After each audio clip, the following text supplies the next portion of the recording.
In our holy temple in Jerusalem, there was a number of constant miracles. One of these miracles was the fire on the altar. The Talmud in Tractate Yuma discusses at length this fire and its miraculous nature.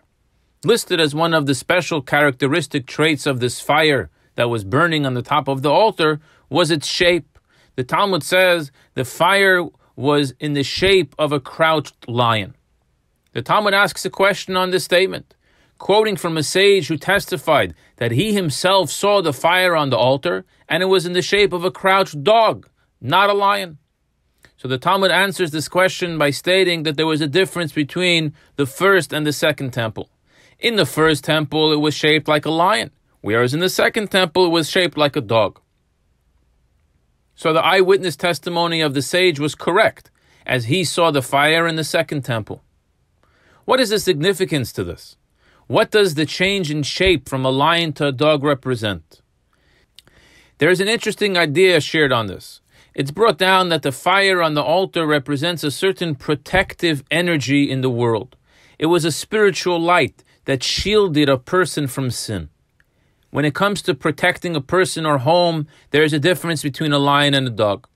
When a person goes to sleep at night and has a lion outside his home protecting his property, and then an intruder comes and trespasses into the sleeping person's property, the protecting lion will kill the trespasser without the owner even knowing about it. He can sleep through the night peacefully while the lion will do her job.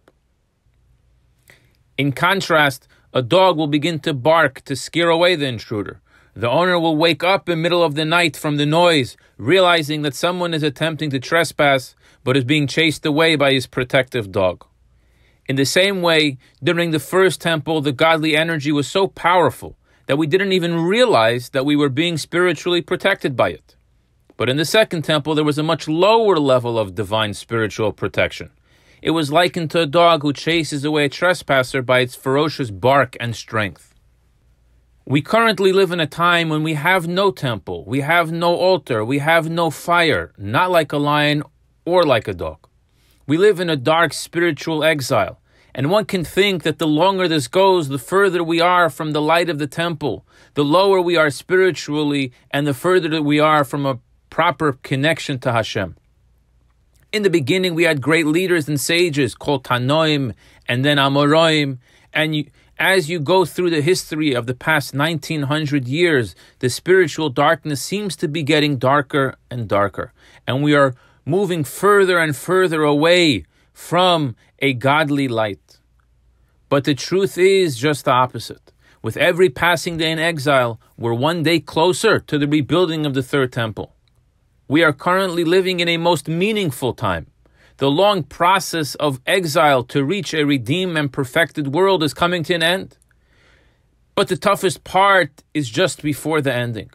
God is asking of us, me and you, to maintain a connection to Him through Torah and mitzvahs, through loving your fellow and charity, even in a time when there is no holy leadership. We are empowered to steer through the final moments of darkness, and we are empowered to usher in a new era of light, the likes of which the world has never known, but is certainly in need of. This week is Shabbos Chazon. It is the Shabbos when every Jew merits a vision of the third temple.